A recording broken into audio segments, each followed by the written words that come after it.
اذکروا موتاکم بالخیر، اپنے مرحومین کو خیر کے ساتھ یاد کریں۔ ایک سورہ فاتحہ اپنی اموات کے ساتھ ساتھ حیدر حسین ابن زوار حسین، محمد شبر ابن زوار حسین، زوار حسین ابن اکبر حسین، کربلائی فاطمہ بنت محمد حسن، اپنی اموات کے ساتھ ساتھ ان کے لیے سورہ فاتحہ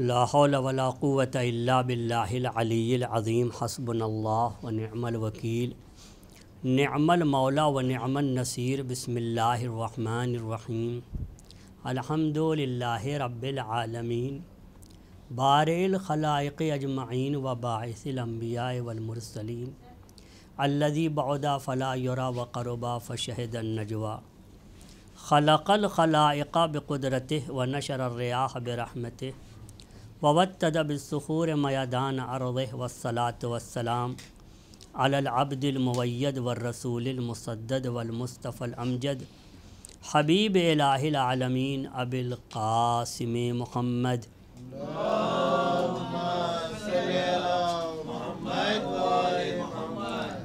وعلی اہل بیتہ الطیبین الطاہرین المعصومین، واللعنۃ الدائمۃ الباقیۃ علی اعدائہم ومنکری فضائلہم وغاصبی حقوقہم وناصبی شیعتہم من الآن الی قیام یوم الدین، اما بعد، فقد قال اللہ تبارک و تعالی، بسم اللہ الرحمن الرحیم، قل اعملوا فسیری اللہ عملکم ورسولہ والمؤمنون۔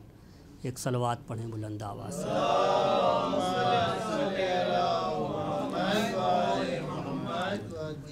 یہ آیہ کریمہ سورہ توبہ کی آیت ہے۔ سورہ توبہ کی تلاوت اگر کوئی کرے اور خلوص نیت کے ساتھ کرے تو پروردگار عالم اس کے دل سے ہر طرح کی برائی کو نکال دیتا ہے۔ ان برائی میں جو سب سے زیادہ اہم چیز ہے اور بہت سخت ترین برائی ہے وہ ہے نفاق و منافقت، اس کو پروردگار عالم ختم کر دیتا ہے۔ آیہ کریمہ میں ارشاد ہوتا ہے کہ قل اعملوا،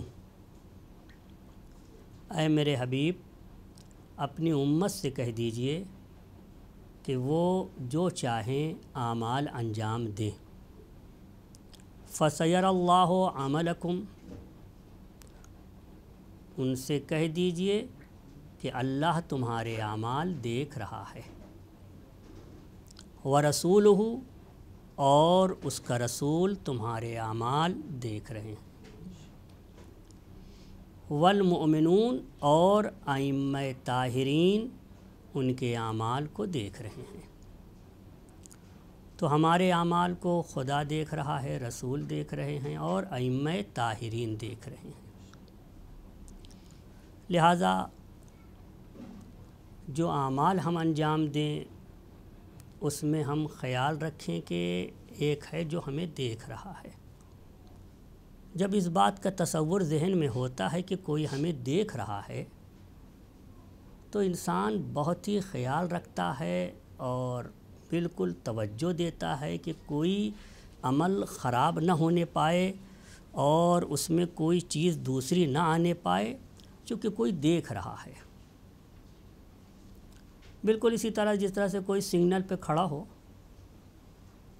گاڑی لیے کھڑا ہے، جب لائٹ جو ہے ریڈ ہوتی ہے تو کھڑا ہوا ہے، حالانکہ نہ دائیں کوئی ہے نہ بائیں کوئی ہے، لیکن کھڑا ہوا، چونکہ اس کو اس بات کا اندیشہ ہے کہ کہیں کوئی دیکھ نہ رہا ہو۔ جو اس پر معین ہے ٹریفک کے سلسلے میں، ٹریفک پولیس وہ باقاعدہ دیکھ رہی ہوتی ہے، تو اگرچہ سناٹا ہے لیکن وہ اپنا خیال رکھتا ہے اور مواظب ہے کہ کہیں میں کراس کر جاؤں اور ادھر سے نوٹ کر لے نمبر کو. نمبر جب نوٹ کر لیا تو ایکشن لیا جا سکتا ہے، جرمانہ لگ سکتا ہے. تو ہم لوگ کے اعمال میں کم از کم اس حد تک تو عقیدہ ہونا چاہیے جیسے کہ ایک سگنل کا عقیدہ ہوتا ہے، کہ ہمارا یہ عقیدہ کم سے کم ہو کہ ہمارا خدا ہمیں دیکھ رہا ہے. اعمال میں اس بات کا لحاظ. دوسرے یہ کہ اعمال کے سلسلے میں ایک گائیڈ لائن ہونی چاہیے، ایک رہنمائی بھی ہونی چاہیے کہ ہم اعمال کس طرح کا انجام دیں، اور وہ اعمال کن شرائط کے ساتھ ہوں تاکہ پروردگار عالم کی بارگاہ میں مقبول ہوں. اس طرح کی ایک رہنمائی بھی ضرورت ہے، درکار ہے. ہر طرح کے اعمال کام نہیں آ سکتے. اعمال وہی کام آ سکتے ہیں جس کو خدا و رسول اور ائمہ پسند کرتے ہوں. لہذا اب ضروری ہے کہ وہی اعمال بتائیں کہ آپ کو ان اعمال کو اس طرح سے انجام دینا ہے. فرض کیجیے نماز اور روزہ جتنے بھی واجبات ہیں ائمہ ہی بتائیں گے. چنانچہ ان کے بتائے ہوئے طریقے پہ اگر عمل ہے تب وہ عمل قبول ہے، اور بارگاہ پروردگار میں جب پیش کیا جاتا ہے تو ظاہر ہے کہ پروردگار عالم اس عمل کو قبول کرے گا، درجات بڑھائے گا.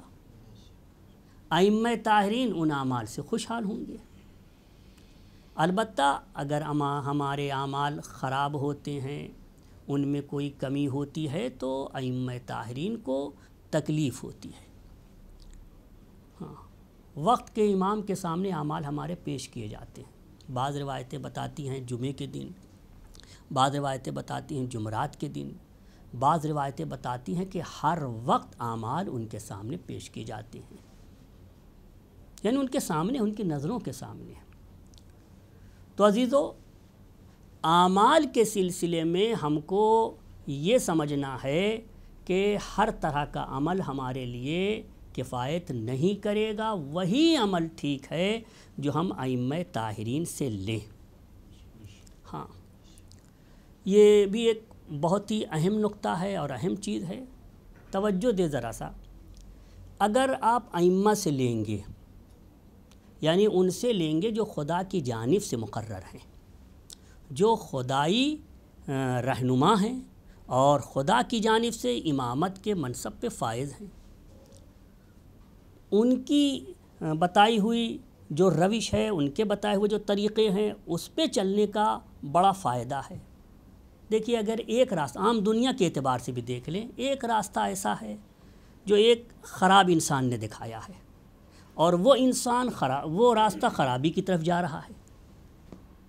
اور ایک راستہ دنیا میں ایک ایسے انسان نے دکھایا ہے جو اچھا ہے، دنیاوی اعتبار سے بھی دیکھیے اچھا ہے، اور اس نے جو راستہ دکھایا وہ اچھا راستہ ہے.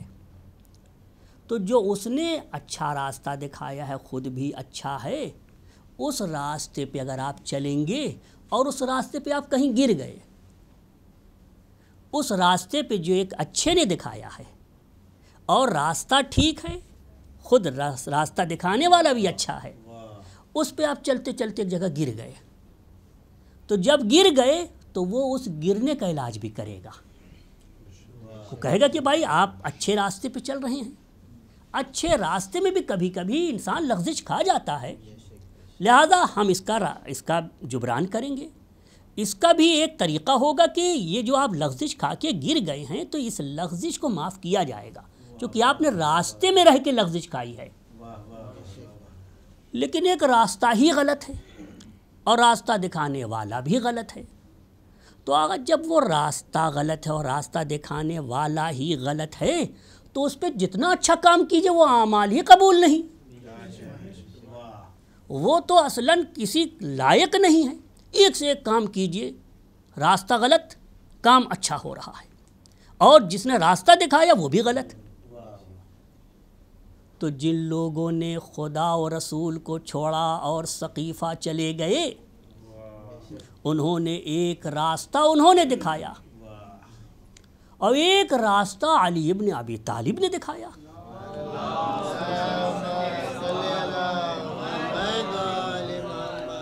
علی ابن ابی طالب نے ایک راستہ دکھایا، اس راستے پہ آپ چلیں راستے میں ٹھوکر لگ گئی، راستے میں گر گئے، تو وہ مقام شکر ہے، شکر یہ ہے کہ راستے میں گرا ہے، راستے سے ہٹ کے تو نہیں گرا۔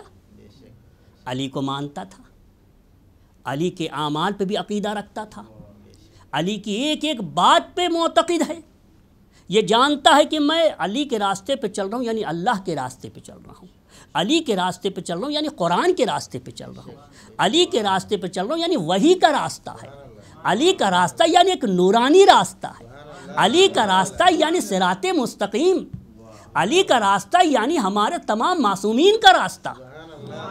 اب اگر یہاں کچھ لغزش ہو جائے گی تو قابل تلافی ہے، لیکن ان کے راستے پہ چل کے آپ 100 رکعت نماز پڑھیے، کوئی فائدہ نہیں، اس لیے کہ اگر وہاں گناہ ہوا تو بخشا نہیں گیا، نیکی ہوئی تو قبول بھی نہیں ہوئی۔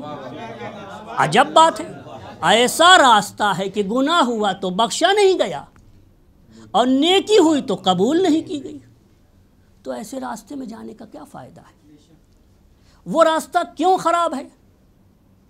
اس لیے کہ اس راستے پہ جس نے لگایا ہے وہی خراب ہے۔ ہاں، فرض کیجئے آپ کا کوئی گھر ہے، آپ کے گھر کو کوئی غصب کر لے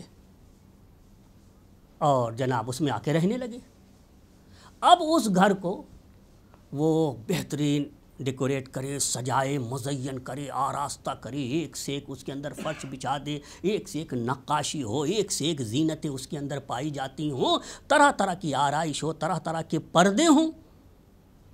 اب اس سے پوچھیے جس کا غصب ہوا ہے، پوچھیے کہ آپ راضی ہیں؟ اتنا سجایا گیا ہے آپ کا گھر، آپ راضی ہیں؟ تو کہے گا میں تو راضی نہیں ہوں، یہ تو میرا گھر ہے، میرا گھر غصب۔ اگر اس گھر کو توڑ دیتا، وہ جو غصب کیا تھا وہ توڑ دیتا، بجائے بنا کے سجانے کے توڑ دیتا، اس کی نظر میں تو دونوں برابر ہے، چاہے اس کو لے کے بنایا جائے، مزین کیا جائے، چاہے اس گھر کو توڑ کے خراب کر دیا جائے۔ ایک غاصب نے یہ کام کیا ہے، اب اس گھر میں ایک سے ایک عبادت کی جائے، کوئی فائدہ ہے؟ تو اب بتائیے کہ نماز علی کی چوکھٹ پہ درست ہے یا دوسرے کی چوکھٹ پہ؟ اب اگر لغزش کھا کے علی کے در پہ گر گیا، یہ بہتر ہے کہ لغزش وہاں کھائی ہے جہاں لغزش معاف بھی نہ ہو۔ اگر آپ توجہ دے رہے ہیں تو ایک بلند آواز سے صلوات پڑھیں تو عرض کریں۔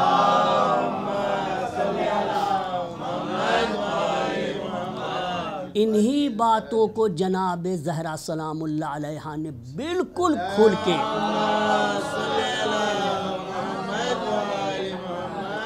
اپنے خطبے میں بیان کیا تھا، کھل کے بیان کیا تھا۔ اتنا کھل کے کسی نے نہیں بیان کیا جتنا جناب زہرا نے بیان کیا، چونکہ جناب زہرا نے جو اس وقت بیان کیا تھا وہ ایسا ہی تھا جیسے مولائے کائنات جنگوں میں شمشیر چلاتے تھے، ذوالفقار چلاتے تھے، جناب زہرا کے ذوالفقار خطبہ تھا، خطبے سے رہنمائی کر دی ہے قیامت تک کے لوگوں کی۔ ہاں عزیزو، آپ کی خدمت میں ایک دو روایت عرض کرنا ہے اور یہ بتانا ہے کہ اس عمل کی ارزش ہے، اس عمل کی وقعت ہے، اس عمل کی حیثیت ہے، اس عمل کی قیمت ہے جو اہل بیت سے لے کر انجام دیا جائے، جو اہل بیت سے لے کے انجام دیا جائے۔ یہی وجہ ہے ایک شخص جس کا نام ہے حسن بصری، البتہ حسن بصری کی طرح بہت سے آئے، مولا کے پاس آئے، امام باقر علیہ السلام کے پاس، امام جعفر صادق علیہ السلام کے پاس، مختلف اماموں کے پاس اس طرح کے لوگ آتے رہے۔ امام ان سے سوال بھی کرتے رہے، سوال قرآن کی آیتوں کے متعلق کہ اس آیت کا کیا مطلب بتاتے ہو، اس آیت کی تفسیر تمہاری نظر میں کیا ہے؟ تو جب بھی وہ تفسیر بتاتے تھے اپنی خواہش سے بتاتے تھے، چونکہ وہ تفسیر خدا و رسول کی تو ہوتی نہیں تھی، وہ تفسیر ائمہ سے تو لی نہیں جاتی تھی، وہ تفسیر اپنی طرف سے بتاتے تھے۔ جب اپنی طرف سے بتائیں گے تو لوگ بھی ویسے ہی عمل کریں گے، ظاہر ہے کہ اب جب لوگ عمل کریں گے تو خدا سے کہاں قریب ہو رہے ہیں، وہ تو خدا سے دور ہو رہے ہیں۔ ایسے ایک شخص آیا حسن بصری، ابو حمزہ صومالی نے دیکھا کہ مسجد میں یہ شخص آیا ہے، مسجد نبوی میں، تو ابو حمزہ صومالی وہاں پہ موجود تھے۔ حسن بصری نے کہا کہ امام باقر علیہ السلام کہاں ہیں؟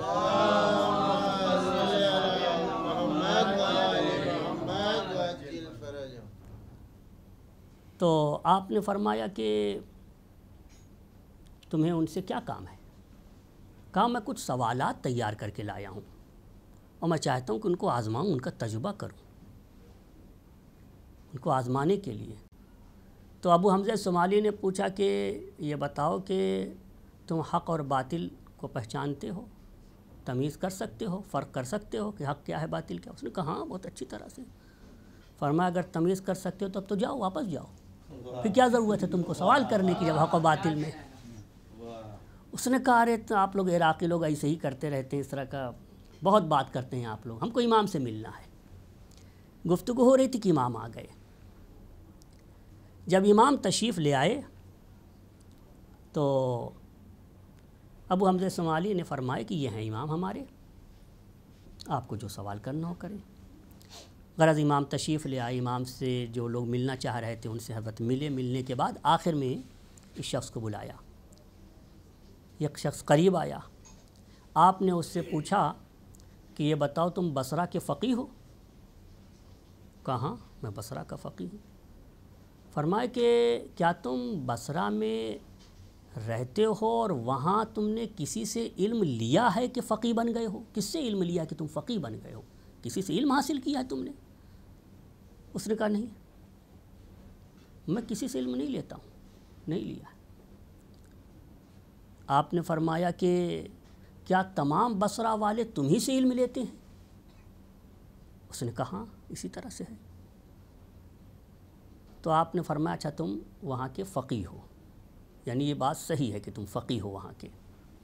اس نے کہا ہاں میں وہاں کا فقیہ ہوں۔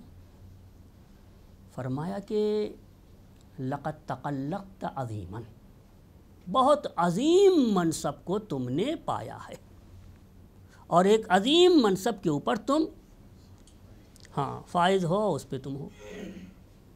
اس نے کہا اسی طرح کا ہے منصب ہمارا۔ آپ نے فرمایا کہ میں نے تمہارے بارے میں سنا ہے کہ تم نے قرآن کریم کی ایک آیت کے بارے میں فتویٰ دیا ہے، اگر وہ بات غلط ہے تب تو ٹھیک ہے، غلط ہے تو صحیح ہے، اس لیے کہ وہ فتویٰ تم نے دیا ہے تو فتویٰ غلط ہے۔ اس نے کہا کیا چیز ہے؟ آپ نے قرآن کریم کی ایک آیت پڑھی۔ دیکھیے اس سے اندازہ لگائیے کہ جب لوگ اہل کو چھوڑیں گے اور ان کے راستے کو چھوڑیں گے تو چاہے جتنی نیکی کریں کوئی اس کی قیمت نہیں ہے۔ آپ نے فرمایا کہ ایک آیت کے بارے میں تم نے فتویٰ دیا ہے، میں وہ آیت تمہارے سامنے پڑھ کے سناتا ہوں اور تم اس کا مطلب بتاؤ کیا ہے، اور مجھے یہ معلوم ہے کہ تم اس کا صحیح مطلب نہیں بتا سکو گے۔ یہ فرمایا پہلے سے، یعنی اگر پہلے سے ٹوک دیا تو اور زیادہ اس کو اپنے کو محفوظ رکھنا چاہیے، لے دے کے رکھنا چاہیے اور اچھی طرح سے احتیاط سے کلام کرنا چاہیے۔ پہلے سے حضرت نے فرمایا۔ اس نے کہا وہ کون سی آیت ہے؟ آپ نے فرمایا سورہ سبا کی آیت ہے۔ پروردگار عالم سورہ سبا میں ارشاد فرماتا ہے وَجَعَلْنَا بَيْنَهُمْ وَبَيْنَ الْقُرَى الَّتِي بَارَكْنَا فِيهَا قُرًى ظَاهِرَةً وَقَدَّرْنَا فِيهَا السَّيْرَ سِيرُوا فِيهَا لَيَالِيَ وَأَيَّامًا آمِنِينَ، ہم نے لوگوں میں اس طرح سے کیا ہے کہ لوگوں اور اپنے درمیان ایک مبارک بستی قرار دی ہے، یعنی ایک طرف لوگ ہیں اور ایک طرف بابرکت بستی ہے۔ لوگ اور بابرکت بستی کے بیچ میں ایک اور بستی ہے قرن ظاہرتن، نمایاں بستیاں ہیں۔ اس کے بعد اللہ فرماتا ہے کہ وَقَدَّرْنَا فِيهَا السَّيْرَ، ہم نے ان بستیوں میں سیر کرنے کو فرض کر دیا ہے کہ سیر کرو۔ سیروا فیہا لیالیہ و ایامًا آمنین، ان بستیوں میں رات میں سفر کرو گے، سیر کرو گے تب بھی امن و امان میں رہو گے، اور اگر دن میں سفر کرو گے تب بھی امن و امان میں رہو گے۔ یہ بتاؤ کہ میں نے سنا ہے کہ تم نے یہ کہا ہے کہ وہ بستیاں مکہ ہیں، مکہ کی بستیاں ہیں، مکہ ہے۔ اس نے کہا ہاں یہ تو آپ نے صحیح سنا ہے، میں تفسیر بیان کرتا ہوں اس آیت کی کہ وہ امن کی جگہ جہاں دن اور رات سیر کرنے میں امن و امان رہتا ہے، کوئی خطرہ نہیں رہتا، وہ بستی میں نے بتایا ہے لوگوں کو، میں نے فتویٰ دیا ہے کہ وہ مکہ ہے، مکہ کی بستیاں۔ تو آپ نے فرمایا کہ ہلکت و ہلکت، تو خود بھی ہلاک ہوا، دوسروں کو بھی ہلاک کر دیا۔ کہا کیسے، کس طرح سے؟ میں خود ہلاک ہو گیا اور دوسروں کو بھی ہلاک کر دیا؟ آپ نے فرمایا کہ سچ بتاؤ، کیا مکہ میں چوری نہیں ہوتی؟ کیا وہاں حاجیوں کی آبرو ریزی نہیں کی جاتی؟ ان کا مال نہیں لوٹ لیا جاتا؟ کبھی کبھی ایسا ہوتا ہے کہ مال بھی لوٹ لیتے ہیں، ان کی پٹائی بھی ہوتی ہے۔ کیا پورا مکہ امن و امان میں ہے؟ اور اس طرح سے نہیں ہے۔ اس نے کہا کہ مکہ میں چوری تو ہوتی ہے، لوگ بھی مارے جاتے ہیں۔ اسی مکہ ہی میں تو خانہ کعبہ کے اندر یزید نے آگ سے حملہ کیا تھا۔ کیسے ہے؟ امن و امان کی جگہ۔ اس کے بعد ایک سوال کیا، یہ بتاؤ اگر اللہ تم سے مخاطب ہو کے کہے کہ تم امان میں ہو، اللہ نے تم سے کہا تم امان میں ہو، تو اب کوئی خطرہ ہے تمہارے لیے؟ کہا نہیں، جب اللہ کہہ رہا میں امان میں ہوں تب کیا خطرہ ہو سکتا، پھر تو کوئی خطرہ نہیں۔ کہا اللہ نے تو کہا ہے کہ تم لوگ امان میں ہو، پھر کیسے اہل مکہ خطرے میں رہتے ہیں؟ حاجیوں کے ساتھ اتنا نقصان ہو جاتا ہے، ان کا مال لوٹ لیا جاتا ہے اور اس کے بعد قتل کیا جاتا ہے، مار دیا جاتا ہے، چوری وہاں ہوتی ہے، ڈکیتی اور رہزنی سب ہوتی ہے، کہاں امان ہے؟ اللہ کہہ رہا ہے امن ہے اور امن نظر نہیں آ رہا ہے۔ تو اس نے کہا ہاں ایسا تو ہے، پھر کیا مطلب ہے اس آیت کا؟ فرمایا نحن القری التی بارکنا فیہا، وہ بستیاں ہماری بستی ہے اور ہمارے شیعوں کو اللہ نے نمایاں بستیاں فرمایا ہے۔ مطلب کیا ہے؟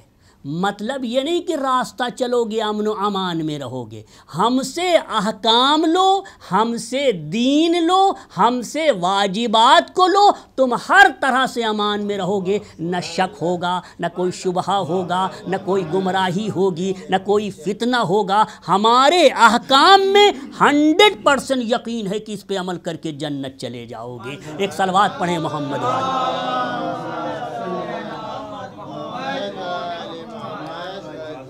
اور یہ بات بھی کوئی تعجب کی بات نہیں ہے، ذرا آپ سوچئے، ہمارے 14 کے 14 کیا ہیں؟ معصوم ہیں، ٹھیک، ایک بات معصوم سے لی جائے، ایک بات غیر معصوم سے لی جائے، کس میں سکون ہوگا؟ کس بات پہ اطمینان ہوگا؟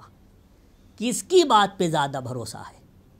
معصوم کی بات پہ اطمینان وہیں سے ہے، سکون وہیں سے، چونکہ وہاں غفلت نہیں، وہاں بھول نہیں، وہاں چوک نہیں، وہاں کوئی گستاخی نہیں، وہاں کوئی کمی نہیں، کوئی کوتاہی نہیں ہے، وہاں نہ انسانوں کے لیے وہ لوگ غصہ ہوتے ہیں تو خدا کے لیے ہوتے ہیں، ان کا غضب خدا کے لیے ہوتا ہے، ہر طرح کی چیز وہاں پہ خدائی ہوتی ہے۔ ہم اور آپ میں یہ ہوتا ہے کہ تعصب پایا جاتا ہے، غضب پایا جاتا ہے، خواہش نفس پائی جاتی ہے، کچھ بھی نہ، ہم بہت اچھے صفات کے مالک ہوں مگر بھولنا تو ہماری صفت ہے۔ ہاں، ایک سے خوبی پائی جاتی ہے مگر اس کے باوجود ہم بھول جاتے ہیں، شوگر بڑھ گئی اور زیادہ بھولنے لگا۔ ایک صلوات پڑھیں محمد والے۔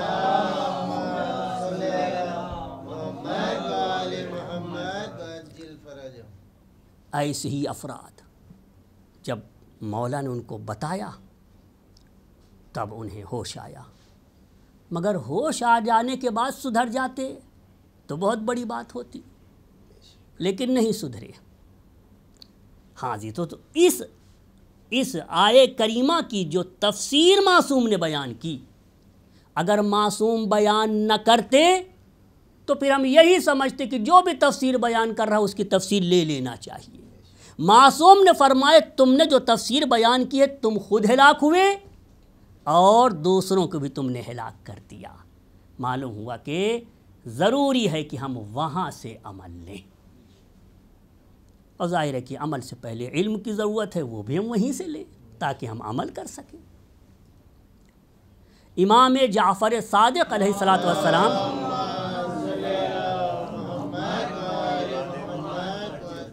بہت توجہ سے اس حدیث کو سنیے گا، فرمائے المؤمن یأخذ دینہ من ربہ، مومن اپنا دین اپنے پروردگار سے لیتا ہے، ولم یاخذہ من رائہ، مومن اپنا دین اپنی رائے سے نہیں بناتا۔ اور یاد رکھو ایھا الناس دینکم دینکم، اے لوگو دین کا خیال رکھو، دین پہ عمل کرو، دین کے بغیر نجات نہیں ہے۔ تمسکو بہ، دین سے متمسک رہنا، دین پہ پابند رہنا، ولا یزیلکم احد عنہ، اور تم کو کوئی بھی دین سے ہٹا نہ سکے، تمہارا دین اتنا پختہ ہونا چاہیے۔ کیوں؟ دین پہ پابند رہنا، اور جو دین تمہیں دیا جا رہا ہے وہ رب کا دین ہے، دین بھی اس طرح سے اختیار کرو، عمل ایسا ہو کہ تم کو کوئی ہٹا نہ سکے۔ کیوں؟ فَإِنَّ السَّيِّئَةَ فِيهِ خَيْرٌ مِّنَ الْحَسَنَةِ فِي غَيْرِهِ، اس لیے کہ دین پر رہ کر کبھی گناہ ہو جائے تو یہ بہتر ہے اس نیکی سے جو دین کے راستے سے ہٹ کر کسی اور راستے میں نیکی ہو جائے۔ ہاں، اس طرف ہم لے آئے آپ کو، فرماتے ہیں فَإِنَّ السَّيِّئَةَ فِيهِ، دین میں رہ کر اگر کبھی گناہ ہو جائے، کوئی کمی رہ جائے، کوئی گستاخی، کوئی جسارت کر جاؤ تو خیرن، یہ بہتر ہے، یہ تو شرف ہے تمہارے لیے کہ راستہ تو نہیں چھوڑا، علی کے راستے پہ تو رہے، خیرن بہتر ہے، من الحسنۃ فی غیرہ، اس نیکی سے کہ جو دین کو چھوڑ کر کہیں انجام دیا جائے۔ فَإِنَّ الْحَسَنَةَ فِي غَيْرِهِ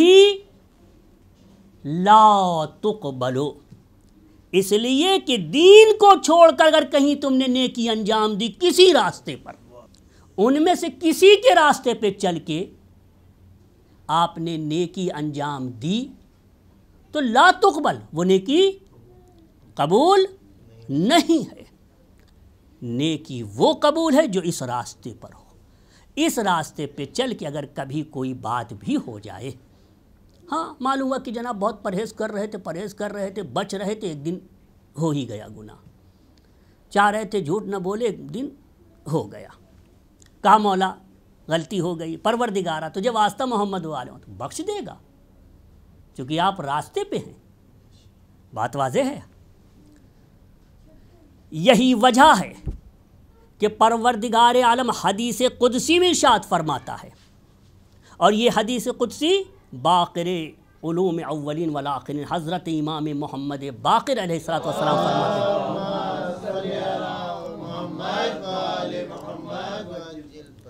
لَأُعَذِّبَنَّ رَعِيَّةً، میں اس رعایا پہ عذاب کروں گا، فی الاسلام، جو رعایا اسلام میں ہے، یعنی ان لوگوں پہ عذاب کروں گا جو کہ اسلام پر ہیں اور اپنے آپ کو کہتے ہیں مسلمان ہیں، ان پہ میں عذاب کروں گا۔ یہ کون سے مسلمان ہیں؟ دانت بولایت امام جائر لیس من اللہ، اس امام کی باتوں پہ عمل کرتے ہیں جو امام اللہ کی طرف سے نہیں ہے، لوگوں کا بنایا ہوا ظالم و جائر ہے، ظالم و جابر ہے، ظلم و جفا کرنے والا حاکم ہے، اب چاہے وہ نیک بھی ہو لیکن لیس من اللہ، وہ اللہ کی طرف سے تو نہیں ہے، اگر اس کی بات پہ عمل کرے گا میں اس پہ ضرور عذاب کروں گا۔ اور ایسی تمام امتوں پر، تمام لوگوں پر جو ظالم کو اپنا امام بنائیں گے، جو ایسے کو امام بنائیں گے جو اللہ کی طرف سے نہیں ہے، تو ان پر میں عذاب کروں گا۔ وَإِنْ كَانَتِ الرَّعِيَّةُ فِي أَعْمَالِهَا بَرَّةً تَقِيَّةً، اگرچہ یہ سارے رعایا، سارے اس کے ماتحت افراد، پورے اس کے مملکت میں جتنے بھی ہوں، امام جائر کو ماننے والے، امام ظالم کو ماننے والے جتنے بھی ہوں، چاہے وہ نیک اعمال انجام دینے والے ہوں، تقیتاً صاحب تقوی و پرہیزگار ہوں، تب بھی میں ان پر عذاب کروں گا۔ کوئی پوچھے کیوں؟ تو آپ جواب دے سکتے ہیں نا، اس لیے کہ انہوں نے ایسے امام کو مانا ہے جو امام اللہ کی طرف سے نہیں ہے، پھر اس کی باتوں پہ عمل کیا ہے۔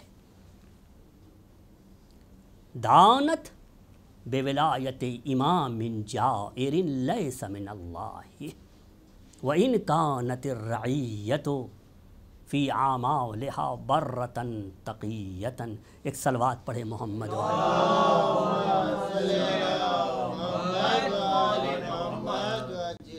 ہاں۔ اب اس کے بعد جو میں فقرہ پڑھ رہا ہوں، اس حدیث کے چند الفاظ کے بعد جو اب فقرہ آپ کی خدمت میں عرض کرنا، اس پہ ذرا غور کیجئے گا۔ وَلَعَفُوَنَّ عَنْ كُلِّ رَعِيَّةٍ فِي الْإِسْلَامِ، اور اسلام کے دامن میں جتنے رعایا ہیں میں ان سب کو معاف کر دوں گا۔ اس سے پہلے کہہ رہا تھا سب پہ عذاب کروں گا، ابھی کہہ رہا اسلام کے دامن میں جتنے لوگ پناہ لیے ہوئے ہیں، مسلمان ہیں، ان سب کو میں معاف کر دوں گا۔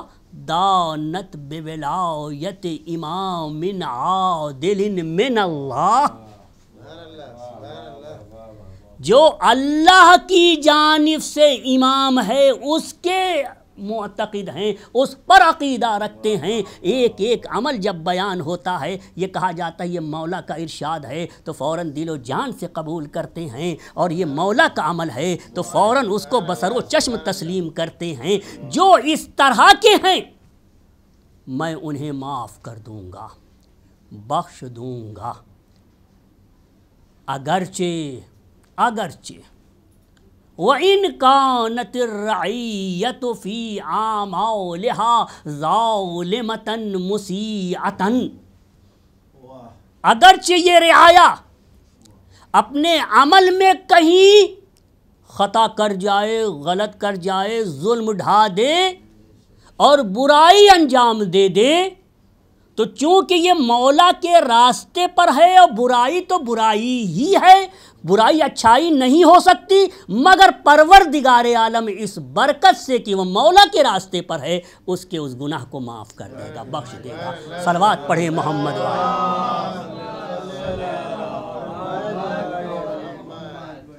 ہاں عزیزو، اب یہیں سے ہماری ذمہ داری بنتی ہے کہ ہم اپنے آپ کو ایسا بنا لیں کہ دوسروں کے لیے زینت بن جائیں، دوسروں کے لیے ایک راستے کی ہدایت کا ذریعہ بن جائیں، ہم دوسروں کو اہل بیت کی طرف لا سکیں۔ رحم اللہ عمران، خدا رحمت نازل کرے اس انسان پر جو ہماری تربیت کو قبول کر لے، پھر ہماری تربیت کے مطابق عمل انجام دے، پھر لوگ کہیں ما کانا احسن تعدیبہ، کہ کس قدر امام نے اپنے چاہنے والوں کو ادب سکھایا ہے، کتنی اچھی تربیت کر دی ہے۔ ایک صلوات پڑھے محمد وآلہ۔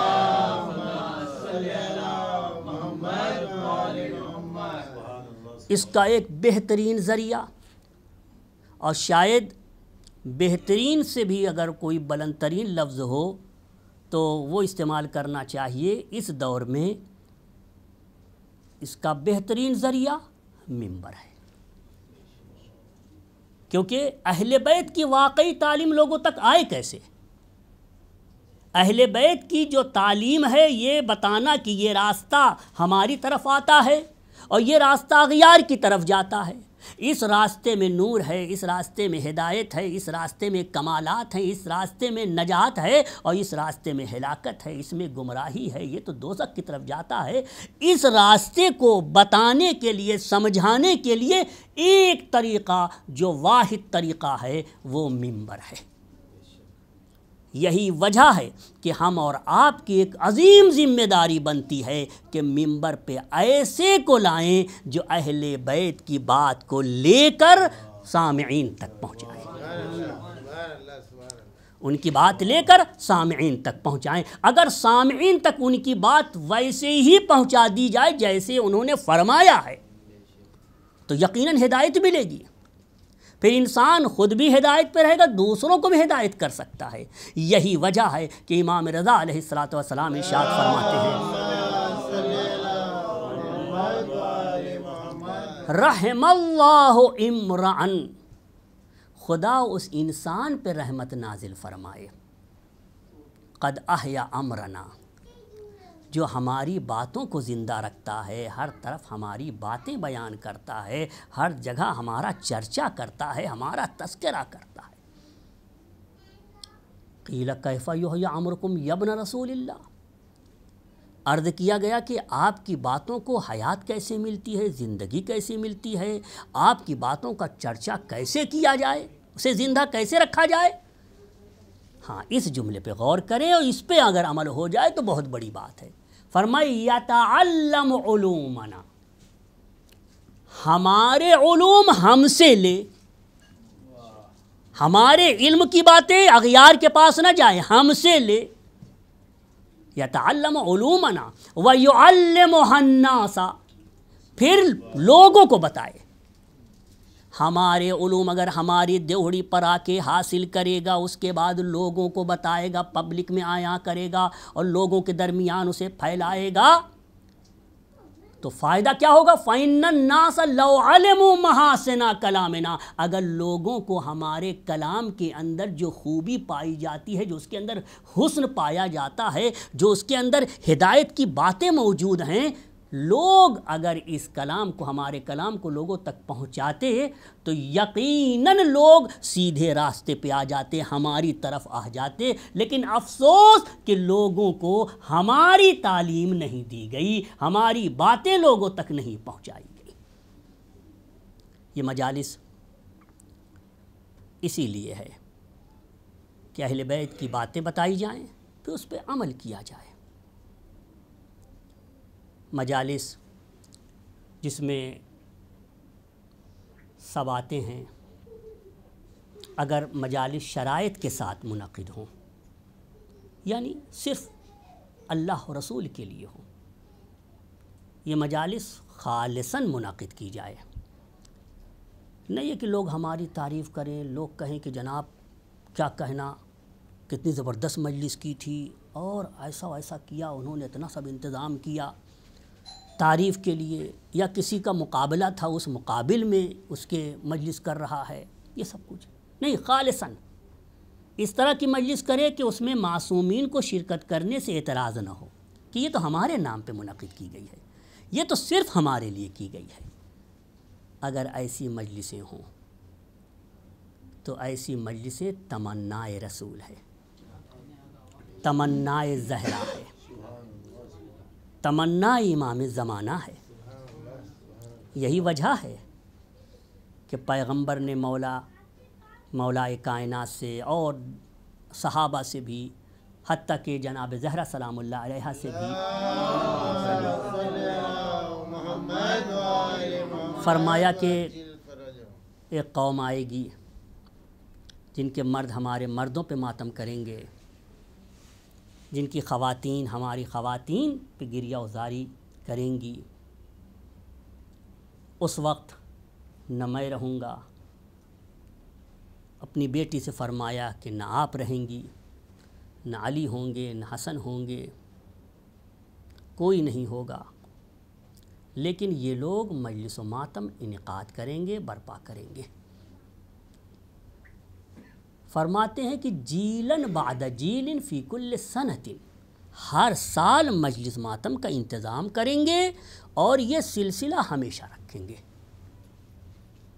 اے میرے بیٹی عزاداری ہوگی، اور یاد رکھو انا اشفع للرجال، مردوں کی شفاعت تو میں کروں گا، وانت تشفعین للنساء، اور آپ عورتوں کی شفاعت کریں گی۔ اس کے بعد فرماتے ہیں کہ وآخذ کل من بکا منہم علی الحسین، جن جن لوگوں نے امام حسین پہ گریہ کیا ہے ان کے ہاتھوں کو میں پکڑوں گا، وَأُدْخِلُهُمْ فِي الْجَنَّةِ، اور انہیں ہاتھ پکڑ کے جنت میں داخل کروں گا۔ ہاں عزیزو، یہ پیغمبر ہیں، بیان کر رہے ہیں۔ میں عرض کروں گا یا رسول اللہ، جس بیوی سے آپ مخاطب ہیں اور آپ اس بیوی سے فرما رہے ہیں کہ اس طرح سے ہوگا، مجلسیں ہوں گی، اس بیوی پہ کتنے مصائب ڈھائے گئے جس بیوی نے ہمیں اعمال کا سلیقہ سکھایا اور دربار میں جا کے یہ فرمایا کہ ہمارے اعمال کے بغیر نجات نہیں ہے، جو اعمال ہم بتائیں گے ان اعمال پہ اگر عمل کیا گیا، انہیں انجام دیا گیا تو وہی نجات ہے، اس کے علاوہ نجات نہیں ہے۔ اس بیوی پہ کتنے مصائب ڈھائے گئے۔ روایت ملتی ہے کہ فلما قبض النبی صلی اللہ علیہ وآلہ، جب پیغمبر کی روح قبض ہو گئی، نالت فاطمۃ من القوم ما نالہا، فاطمہ کو جتنی مصیبتیں فاطمہ پہ ڈھائی جا سکتی تھی ساری مصیبتیں ڈھائی گئی۔ اتنی مصیبت کہ آپ نے فرمایا کہ اگر وہ دنوں پر پڑتی تو سیاہ رات کی تاریکی میں بدل جاتی۔ کیسی مصیبت عزیزو، آپ کی خدمت میں عرض کر رہا ہوں، کیسی مصیبت۔ لزمت الفراش، بابا گئے تو بیوی میں اتنی نقاہت، اتنی کمزوری آ گئی تھی کہ بستر سے اٹھ نہیں سکتی تھی۔ وَنَحُلَ جِسْمُهَا، جسم روز بروز پگھلتا جاتا تھا، لاغر ہوتا جاتا تھا، کمزوری بڑھتی جاتی تھی۔ وَذَابَتْ لَحْمُهَا، گوشت پگھل گیا۔ وَجَفَّ جِلْدُهَا عَلَىٰ عَظَمِهَا، بدن کے اوپر جو کھال تھی، جو چمڑا تھا، یہ کھال بھی ہڈی سے چپک کے خشک ہو گئی تھی، سوکھ گئی تھی۔ ما زالت معصبۃ الراس، جب تک زندہ رہی سر پہ پٹی باندھی ہوئی تھی۔ باقیت العین، مسلسل روتی تھی۔ محترقۃ القلب، دل میں شعلہ تھا۔ کتنے مصائب امت نے ڈھائے ہیں، اور پھر بیچ بیچ میں قبر پیغمبر کی زیارت کو جاتی تھی اور مخاطب ہو کے کہتی تھی یا ساکن الغبرا علمتنی البکا، اے خاک کے نیچے سونے والے میرے بابا، مجھے صرف گریہ سکھایا ہے، رونا سکھایا ہے۔ بابا ذکر کا انسانی جمیع المصائب، بابا آپ کے ذکر نے ساری مصیبتوں کو بھلا دیا ہے۔ ہاں عزیزو، جناب زہرا نے ساری مصیبتیں بھلا دی ہیں ان ایام میں، ماہ محرم میں، ماہ سفر میں۔ زہرائے مرضیہ نے اپنی ساری مصیبتوں کو بھلا دیا ہے۔ اب ہر وقت ہیں تو کبھی نبی زادیوں کے ساتھ میدان کربلا میں تھی، خیمے کے اطراف میں تھی، کبھی مقتل میں تھی۔ ہاں عزیزو، کوفہ و شام کے سفر میں زہرا ساتھ ساتھ ہیں۔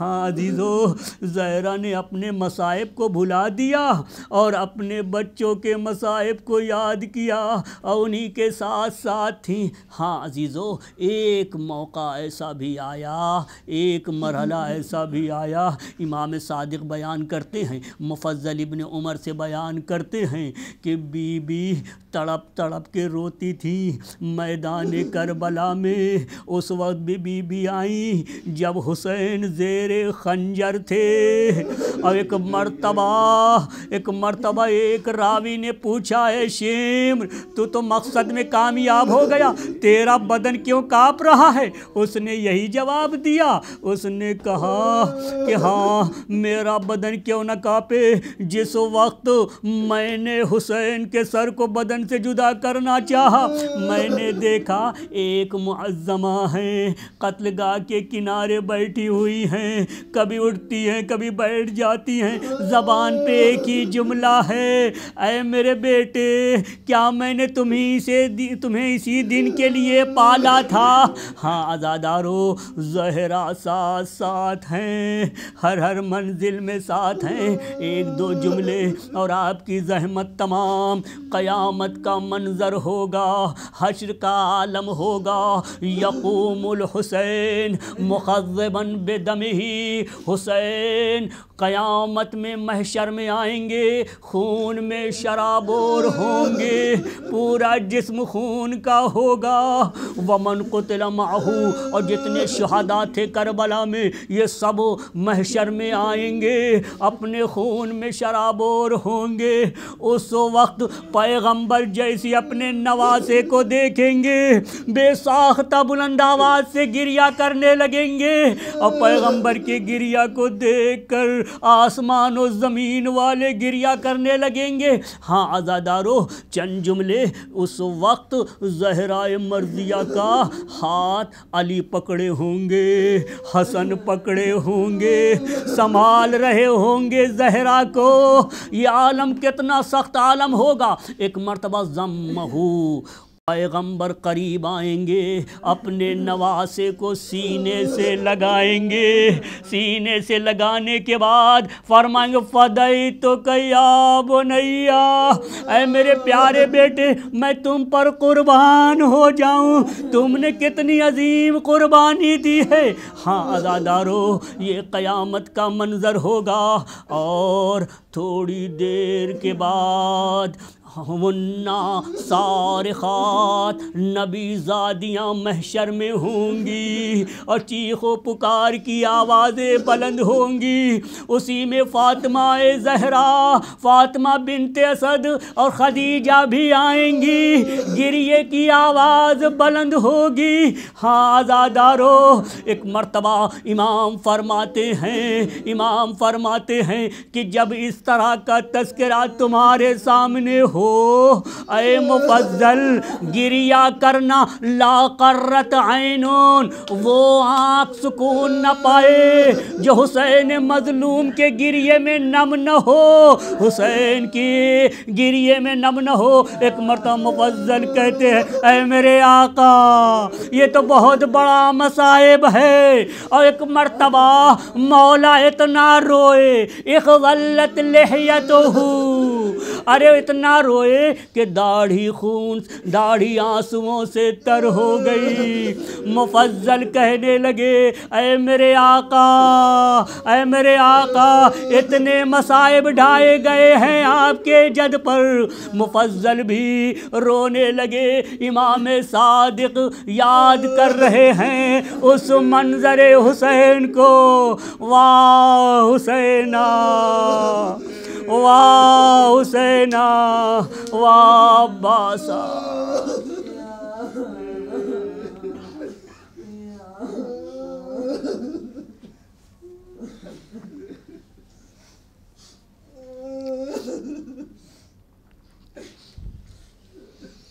پروردگارہ اس عبادت کو قبول فرما، معبود اس توسل کو قبول فرما، پروردگارہ تو عالم الغیب و شہادہ ہے، ہر دل کی خبر رکھتا ہے، ہر دل کے بارے میں جانتا ہے، یہ جانتا ہے تو کہ کون کس مشکل میں ہے، کس کے ساتھ کون سی پریشانی ہے، کون کس دقت میں ہے۔ پروردگارہ اس مقام سے کسی کو محروم واپس نہ فرما۔ پروردگارہ جو مقروض ہیں ان کے قرضوں کو ادا فرما۔ پروردگارہ جو پریشان حال ہیں ان کی پریشانیوں کو دور فرما۔ جو مریض ہیں ان مریضوں کو شفائے عاجل مرحمت فرما۔ پروردگارہ محمد و آل محمد کے طفیل میں وقت کے امام کے ظہور میں تعجیل فرما۔ حضرت کا ظہور ہم سب کے حق میں عافیت قرار دے۔ پروردگارہ ہم کو محمد و آل محمد کی تعلیمات حاصل کرنے کی توفیق عنایت فرما، ان کی تعلیمات پہ عمل کرنے کی توفیق عنایت فرما۔ معبود ہم کو آخر تک علی اور اولاد علی کے راستے پر قائم و دائم رکھ۔ اللہم صلی علی محمد و آل محمد وعجل فرجہم۔